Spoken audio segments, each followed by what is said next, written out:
Hello दोस्तों, स्वागत है आपका हमारे यूट्यूब चैनल में। अगर यह स्टोरी आपको पसंद आए तो वीडियो को लाइक, शेयर एंड कमेंट ज़रूर करें। और अगर आप हमारे चैनल पर न्यू हो तो चैनल को सब्सक्राइब करना ना भूलें। तो चलिए वीडियो को शुरू करते हैं। सबने दरवाजे की तरफ देखा जहां खूबसूरत सी लड़की खड़ी थी जिसके मुंह पर मेकअप की दुकान पोत दी थी। फिर भी वो खूबसूरत लग रही थी। उसे देख टीचर खुशी से बोली, अरे कम बेटा। सब उसे देखने लगे। टीचर ने उसका इंट्रोडक्शन देते हुए कहा, ये है मेनका शर्मा। आज से ये हमारे साथ क्लास ज्वाइन करेगी। आहान ने प्रिया को देखा जो स्टैचू की तरह खड़ी थी। रुद्राक्ष ने उसे खींच कर नीचे बैठा दिया। टीचर ने सबकी अटेंडेंस ली और पढ़ाना स्टार्ट कर दिया। थोड़ी देर बाद क्लास खत्म हो गई और टीचर एक नज़र प्रिया को देख वहाँ से चली गई। उसके जाते ही ईशा ने पीछे मुड़कर प्रिया से कहा, देख मैं कह रही हूँ ना, उसका ना तेरे साथ कोई तो पुराना नाता है। वो जैसे तुझे देखती है ना, मुझे पक्का यकीन है दाल पूरी काली है। तभी उसके कान में मेनका की आवाज़ आई, हेलो क्लास, मैं मेनका शर्मा। मुझे ना ज़्यादा एटीट्यूड वाले लोग पसंद नहीं हैं, इसलिए आप सब एक बात याद रखना, मेरे से अच्छे से पेश आना, वरना सबको कॉलेज से बाहर फेंक दूँगी। सबने अपना सर हिला दिया। ये देख मेनका ने एक नज़र क्लास में घुमाई और उसकी नज़र जाकर रुद्राक्ष पर अटक गई। उसने रुद्राक्ष की तरफ देखते हुए कहा, ओह माय गॉड, ये तो रुद्राक्ष मल्होत्रा है। ये क्या कर रहा है? और ये एक लड़की के पास बैठा है, स्ट्रेंज। मेनिका आंखों में चमक लिए उसके पास बढ़ने लगी। तभी क्लास में प्रोफेसर आ गए। ये देख मेनिका ने अपना पैर पटक दिया और अपनी जगह पर बैठ गई। प्रिया उसे ही देख रही थी, पर उसने अपना चेहरा छुपा के रखा था ताकि मेनका उसे देखे नहीं। रुद्राक्ष उसे ही देख रहा था। उसने प्रिया से कुछ नहीं कहा। मेनका बार बार पीछे मुड़कर देख रही थी। रुद्राक्ष को देख आहें भर रही थी। राहुल ने धीरे से रोहन से कहा, देख तेरे पहले प्यार पर डोले डाल रही है। उसकी बात सुन तेज ने भी सुन ली थी। उसने धीरे से उन दोनों से कहा, भाई लोग उसे हल्के में मत लो, वो बहुत ज़्यादा क्रूएल है। वो न लड़कों को छोड़ता है न लड़कियों को। रोहन और राहुल ने चुपके से रुद्राक्ष को देखा जो बिना किसी भाव के वहाँ बैठा था, जैसे किसी ने उसे ज़बरदस्ती वहाँ बैठा दिया हो। प्रिया चुपचाप अपनी पढ़ाई कर रही थी, लेकिन उसका ध्यान कहीं और ही था। लेकिन उसका ध्यान पढ़ाई में नहीं, कहीं और ही था। रुद्राक्ष ने अपने जेब से चॉकलेट निकालकर उसके हाथ में रख दिया और धीरे से अपनी भारी आवाज़ में बोला, अपना दिमाग सिर्फ पढ़ाई और मुझ पर लगाओ और कहीं पर भी नहीं। इससे तुम्हारे सर पर असर पड़ेगा और लोग मुझ पर हंसेंगे, कहेंगे कि रुद्राक्ष मल्होत्रा की बीवी सर फिरी हुई है। रुद्राक्ष की बात सुनकर प्रिया ने उसे ऐसे देखा जैसे वो कोई पागल हो। फिर अपनी आंखें रोल करते हुए बोली, एरोगेंट वाइट किंग कोबरा, बस अपनी तारीफ करा लो। रुद्राक्ष ने उसके क्यूट से चेहरे को देखा और धीरे से उसके गाल पर किस कर दी। ये देख प्रिया का चेहरा लाल हो गया। वहीं ये सब मेनिका ने भी देखा। उसे बस शौक पर शौक लग रहे थे। उसने अपनी हाथों की मुट्ठियाँ बनाई और गुस्से में धीरे से बोली, उस लड़की की हिम्मत कैसे हुई द ग्रेट बिजनेस टाइकून रुद्राक्ष मल्होत्रा को अपने जाल में फंसाने की। हम यहाँ ऐसे ही बैठे हैं, तुमने ठीक नहीं किया। तुम्हें अब उससे दूर होना पड़ेगा। प्यार से मानी तो ठीक, वरना तुम्हें मेनिका का जादू दिखाना पड़ेगा। कुछ क्लास के बाद रिसेस हो गई। रुद्राक्ष क्लास में बैठा हुआ था। उसकी मीटिंग थी। उसने प्रिया को भी अपने पास बैठा लिया था। वो अपना मुंह फुलाकर वहाँ बैठी हुई थी और अपने फ़ोन पर गेम खेल रही थी। बाकी सब क्लास के बाहर थे। तेज भी उनके साथ ही था, पर वो कुछ दूरी पर बैठा हुआ अपना काम कर रहा था। प्रिया को कैसे भी करके वहाँ से बाहर जाना था। कुछ देर बैठने के बाद प्रिया ने रुद्राक्ष को कासा खींचा। जिसे देख रुद्राक्ष ने उसे तिरछी नज़रों से देखा। प्रिया ने पप्पी फेस बनाकर उसे वॉशरूम जाने का इशारा किया तो रुद्राक्ष ने लैपटॉप पर म्यूट बटन दबाकर प्रिया को धमकी देते हुए बोला, ध्यान से जाना और सीधा क्लास में वापस आना। अगर कोई प्रॉब्लम हुई तो फ़ोन कर देना। प्रिया ने अपनी आंखों में चमक लिए उसे हाँ कहा और वहाँ से तेज़ी से चली गई। बाहर आकर उसने गहरी सांस ली और मज़े से आगे जाते हुए बोली, आया बड़ा the great business tycoon Aahan Malhotra. इतना बड़ा नाम लेते हुए थकता भी नहीं। किंग कोबरा कहीं का, डेविल किंग कोबरा, जिसका चेहरा पूरा शैतान है। प्रिया अपने आप से बड़बड़ाते हुए आगे जा रही थी। तभी उसे मेनका ने रोक दिया। उसे देख प्रिया डर से कांपने लगी। उसके हाथ पैर ठंडे पड़ गए। उसके कान में किसी की चिल्लाने की आवाज़ें आने लगी। प्रिया ने अपने कानों पर हाथ रखा और दीवार का सहारा लेकर खड़ी हो गई। मेनका ने जब उसका चेहरा देखा तो उसकी आंखें गुस्से से लाल हो गई और उसने प्रिया को देखते हुए कहा, तुम यहाँ हो और दादू कहाँ है? मेनका की बात सुनकर प्रिया का पूरा शरीर कांपने लगा। वो बुरी तरीके से कांपने लगी। उसने अपने ड्रेस को कसकर पकड़ लिया। उसके मुंह से एक शब्द भी नहीं निकल रहा था। तभी प्रिया का फ़ोन रिंग करने लगा। प्रिया ने कांपते हाथों से फ़ोन उठा लिया। दूसरी साइड से कुछ कहा गया, जिसे सुनकर प्रिया भागते हुए वहाँ से चली गई। मेनका को बहुत अजीब लगा। उसके साथ खड़ी क्लास की लड़कियाँ उसे देखते हुए बोली, क्या तुम जानती हो इसे? मेनका ने अपना सर हिलाकर कहा, हाँ, और बोली, ये मेरी बहन है और इसने हमारी सारी प्रॉपर्टी हड़प ली है और मेरे बॉयफ्रेंड को लेकर हमारे घर से भाग गई। ये बहुत ही लालची और घटिया लड़की है। इसके माँ बाप भी इसी के कारण मर गए। मेनका को बहुत गुस्सा आ रहा था ये जानकर कि रुद्राक्ष के पास बैठी लड़की प्रिया थी, जिन्हें वो सब कितने सालों से ढूंढ रहे थे। पर अभी जिस तरह से वो गई थी, मेनका का दिमाग हिल रहा था। उसने तुरंत अपना फ़ोन निकाला और ईशा को फ़ोन किया। उसने तुरंत अपना फ़ोन निकाला और ईशान को फ़ोन किया। ईशान ने जब उसका फ़ोन देखा तो उसने तुरंत उठा लिया और मेनका ने उसे प्रिया की मिलने की खबर दी, बस रुद्राक्ष की बात छोड़कर। प्रिया भागते हुए जा रही थी। उसका बैग क्लास में था और वो सिर्फ अपना फ़ोन लेकर आई थी। वो रास्ते भर भागी जा रही थी। कुछ देर बाद प्रिया हाँफते हुए अपने घर पहुंची। जब वो घर अंदर गई तो वहाँ कविता और आरोही बैठी हुई थी।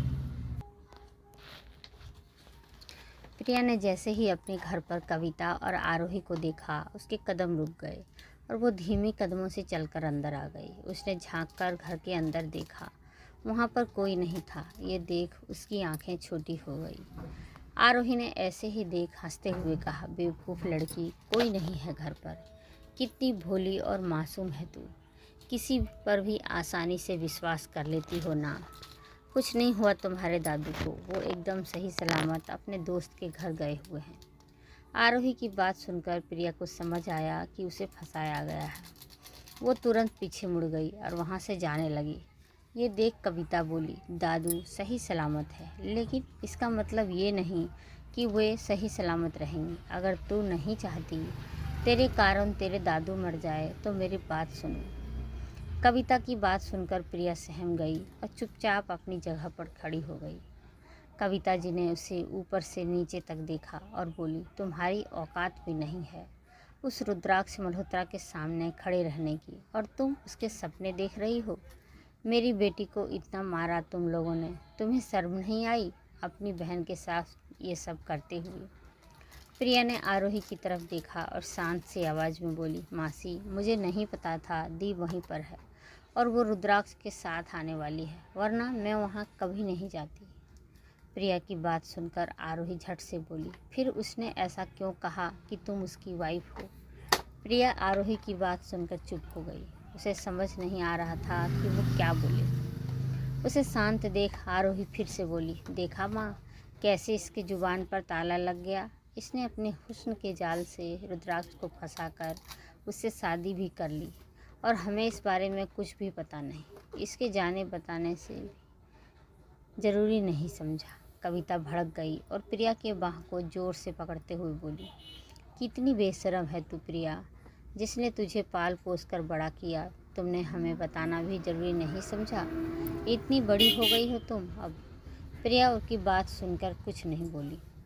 ये देख कविता ने प्रिया को देखा और बोली, इस पेपर पर साइन करो, ज़रूरी डॉक्यूमेंट्स हैं। प्रिया ने अपना सर हिलाया और उस पेपर को पढ़ने लगी, पर वो ऐसा करती इससे पहले ही कविता ने उसे पढ़ने से रोक दिया और बोली, इतना भी भरोसा नहीं है तुम्हें अपनी मासी पर? प्रिया अब भी कुछ नहीं बोली और चुपचाप उस पर साइन कर दिए। ये देख कविता और आरोही एविल स्माइल करते हुए बोली, ये डाइवोर्स पेपर थी, अब हम इसे मिस्टर मल्होत्रा के पास भेजेंगे। कविता की बात सुनकर प्रिया के पैरों तले जमीन खिसक गई। वो अपनी भारी आंखों से कविता जी को देखने लगी। उसे ऐसे देख आरोही ने उसका जबड़ा कसकर पकड़ लिया और गुस्से में बोली, दूर रहना रुद्राक्ष से, वो सिर्फ मेरा है। अगर तुमने ऐसा नहीं किया तो तुम्हारे दादू हमेशा के लिए तुमसे दूर हो जाएंगे। ये कहकर आरोही ने प्रिया को धक्का दिया और कविता के साथ वहाँ से चली गई। उनके जाते ही प्रिया ज़मीन पर बैठ गई और ज़ोर ज़ोर से रोने लगी। कुछ देर रोने के बाद उसने अपने दादाजी को फ़ोन लगाया तो उनका फ़ोन घर पर ही था। ये देख प्रिया उन्हें एक चिट्ठी लिखी और वहाँ से बैग में सामान भरकर प्रिया चली गई कॉलेज।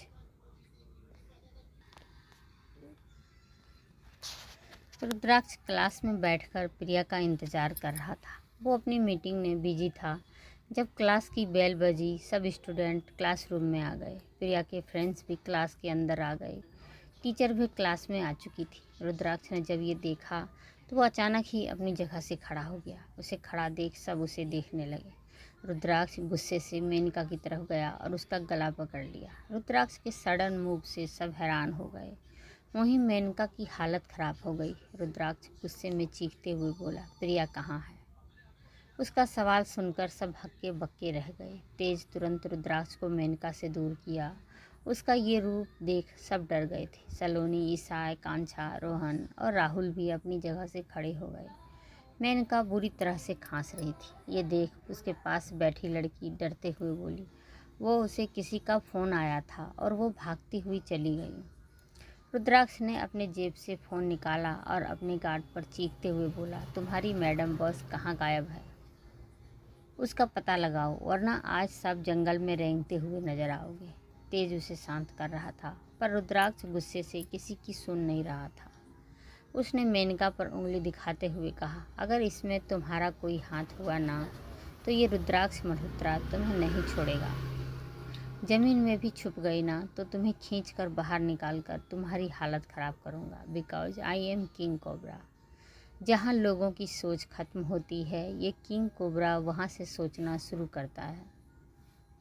रुद्राक्ष की बात सुनकर पूरा क्लास खड़ा हो गया। उनके सामने ब्लैक किंग कोबरा खड़ा था, जो हद से ज़्यादा निर्दयी था। सबके डर की हालत ख़राब हो रही थी। इतने दिन से जो टीचर प्रिया को सुना रही थी, वो एक कोने में खड़ी होकर डर से कांप रही थी। तभी ईसा के फ़ोन पर वॉइस मैसेज आया। पूरे क्लास में सन्नाटा पसरा हुआ था और ईसा ने वॉइस मैसेज पर क्लिक किया और प्रिया रोती हुई आवाज़ में बोली, ईशू, सब खत्म हो गया, सब खत्म हो गया। उस चुड़ैल ने मुझसे सब कुछ छीन लिया।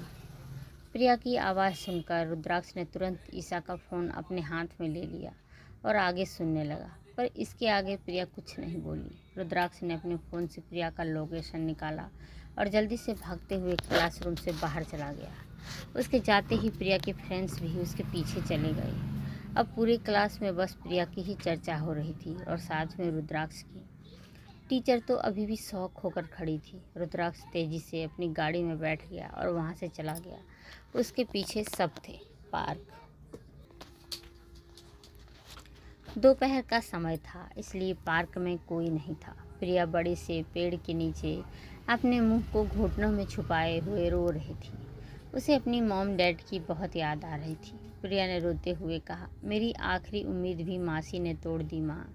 मुझे उस सड़ू के पैसे से कोई मतलब नहीं, लेकिन वो अच्छा था, मेरा ख्याल भी रखता था। थोड़ा खड़ूस ज़रूर है, पर दुनिया जितना उसे बुरा कहती है उतना बुरा वो मेरे साथ नहीं है। मासी उससे भी मुझसे दूर कर दिया। क्या मैं करूँ माँ, सब मेरे पीछे पड़े हैं। उसे कुछ दूरी पर खड़ा रुद्राक्ष उसे शिद्दत से देख रहा था। वो वहाँ किसी उदास बार्बी डॉल जैसी लग रही थी, जैसे उसके साथ बहुत कुछ बुरा हुआ हो। रुद्राक्ष धीरे कदमों से चलकर उसके पास खड़ा हो गया और गुस्से में फुफकारते हुए बोला, प्रिया, तुम्हारा दिमाग खराब है। तुम यहाँ क्या कर रही हो? और वहाँ तुम्हें पागलों की तरह ढूंढ रहा हूँ। और तुम? रुद्राक्ष की आवाज़ सुनकर प्रिया ने अपना सर उठाकर उसे देखा और अपनी जगह से खड़ी होकर उसके गले लगते हुए रोने लगी। उसे ऐसे देख रुद्राक्ष का गुस्सा कहीं गायब हो गया। उसे प्रिया की चिंता होने लगी। उसने प्रिया के छोटे से सर को अपने दोनों हाथों से पकड़ लिया और उसके खूबसूरत सी आंखों में देखते हुए बोला, क्या हुआ है? तुम रो क्यों रही हो प्रिया? देखो, मुझे झूठ से सख्त नफरत है, इसलिए जो भी है बात है सही से बताना। अगर तुमने नहीं बताई तो मैं अपने तरीके से पता लगा लूँगा और उसके बाद तुम्हारी भी बैंड बजा दूँगा। प्रिया उसकी बात सुनकर घबरा गई और जल्दी से सब कुछ बता दिया, जो भी आरोही और कविता जी ने उससे कहा था। प्रिया की बात सुनकर रुद्राक्ष अपने हाथों की मुट्ठियाँ बनाई और उसका गुस्सा हाई लेवल पर आ गया था। प्रिया को महसूस हुआ रुद्राक्ष अपने नाक से आवाज़ निकाल रहा है। उसे हैरानी से अपने मन में बोली, कहीं ये सड़ू इच्छाधारी कोबरा तो नहीं है जो इंसान से नाग और नाग से इंसान बनता है। मैंने बुक में पढ़ा था। प्रिया डर से कांपने लगी और रुद्राक्ष से दूर होने लगी। ये देख रुद्राक्ष ने प्रिया को खींचकर अपने आप से भिड़ा दिया और गुस्से में बोला, मुझसे दूर जाने की कोशिश भी मत करना प्रिया। दुनिया की कोई ताकत हमें अलग नहीं कर सकती और अगर किसी ने ऐसा किया तो मैं उसे अपने जहर से मार दूंगा। रुद्राक्ष बहुत गुस्से में था। वहीं प्रिया अपनी ही सोच में गुम थी। हे भगवान, कहाँ फंस गई मैं? मुझे यहाँ से जाना होगा, वरना मैं इस इंसान को किंग कोबरा बनते हुए देख लूँगी। रुद्राक्ष ने प्रिया को देखा, जो उसे अजीब नज़रों से देख रही थी। ये देख उसकी आंखें छोटी हो गई। उसने एक झटके से प्रिया को अपनी गोद में उठा लिया और सीधा गाड़ी में ले जाकर पटक दिया। रुद्राक्ष के ऐसे पटकने से प्रिया एक साइड जाकर चिपक कर बैठ गई और कुछ सोचने लगी। कुछ देर में मल्होत्रा मैंसन आ गया और रुद्राक्ष ने उसे गोद में उठाकर कमरे में ले गया। बाहर नैना जी बैठकर दादाजी से बात कर रही थी। उन्हें ऐसे देख दोनों भी मुस्कुराने लगे। नैना जी ने दादाजी को देखते हुए कहा, रुद्राक्ष बदल रहा है। दादाजी कुछ नहीं बोले, वो अपने में ही गुम हो गए। रुद्राक्ष ने उसे गुस्से से प्रिया को देखा और गुस्से में बोला, तुमने मुझे क्यों नहीं बताया? अब देखना मैं क्या करता हूँ, बस देखती जाओ। हर बार बहुत हल्के में लेती हो मुझे। रुद्राक्ष की बात सुनकर प्रिया हकलाते हुए बोली, देखिए आप ऐसा नहीं कर सकते। आपने 1 महीना का टाइम दिया था मुझे, और मुझे एक सांप के साथ नहीं सोना। प्रिया की बात सुनकर रुद्राक्ष का दिमाग हिल गया। उसने प्रिया के सर पर अपनी उंगली टैप करते हुए कहा, तुम्हारा ऊपर का माला खाली है क्या? यहाँ क्या चल रहा है? तुम्हें मेरे साथ सोने की टाइम चाहिए? कितनी उतावली हो रही हो ना तुम तो। इस बारे में कोई बात नहीं। क्या चल रहा है तुम्हारे इस छोटे से दिमाग में? रुद्राक्ष की बात सुनकर प्रिया बुरी तरह छेप गई। उसने अपने दिमाग को ज़ोर ज़ोर से हिलाया और खुद से बोली, सच में मेरा दिमाग हिल रहा है। कुछ भी सोच लेती हूँ मैं। उसे ऐसे सोच में डूबा देख रुद्राक्ष ने उसकी कमर को कस कर पकड़ लिया और उसे नज़दीक जाकर बेहद नज़ाकत से सूखी आवाज़ में बोला, वैसे तुम चाहो तो हम आज आगे बढ़ सकते हैं। आज करे सो कल, कल करे सो आज। क्या बोलती हो तुम? रुद्राक्ष की बात सुनकर प्रिया की बॉडी में घुस बम्स आ गए। उसने अपने दोनों हाथ रुद्राक्ष के कंधे पर रखे और उसे अपने आप से दूर करते हुए शर्माते हुए बोली, ये क्या क्या कर रहे हो आप? रुद्राक्ष उसके गालों पर अपनी उंगली घुमाते हुए बोला, प्यार की बात जो एक पति पत्नी के साथ करता है। उसकी बात सुनकर प्रिया ने उसे देखा और मासूमियत से बोली, पर अब तो डाइवोर्स पेपर पर साइन किया है ना, अब क्या होगा हमारा? रुद्राक्ष ने उसे कसकर पकड़ लिया और गुस्से में बोला, एक कागज़ का टुकड़ा हमारा रिश्ता तय नहीं करेगा, समझी तुम? और तुम सिर्फ़ और सिर्फ मेरी हो। मेरी और कोई फ़र्क नहीं पड़ता। तुमने पेपर पर साइन किया है, अब उसकी नौबत ही नहीं आएगी। ये कहकर रुद्राक्ष ने प्रिया के होठों पर अपने होठ रख दिए, उसके होठों को चूमने लगा। कुछ देर बाद प्रिया को छोड़ दिया और सीधा बालकनी में जाकर किसी को फ़ोन लगा दिया। दूसरी साइड से फ़ोन उठते ही रुद्राक्ष बोल पड़ा, मुझे आज की सारी पेपर हाथ में चाहिए, कुछ भी हो जाए मुझे और कुछ नहीं सुनना। समझ आई बात? और उस माँ बेटी पर नज़र रखो, उनको तो मैं कल देखता हूँ। दूसरी साइड से कुछ कहा गया, जिसके बाद रुद्राक्ष ने फ़ोन रख दिया और कमरे में आकर प्रिया से बोला, रेडी हो जाओ, हमें कहीं जाना है। आगे की कहानी जानने के लिए सुनिए कहानी का अगला भाग। सॉरी गाइस, आज मैं आप लोगों के लिए छोटा एपिसोड लेकर आई हूँ, कल पक्का बड़ा लेकर आऊँगी। और ज़्यादा से ज़्यादा कमेंट, लाइक, शेयर कीजिएगा एंड थैंक यू।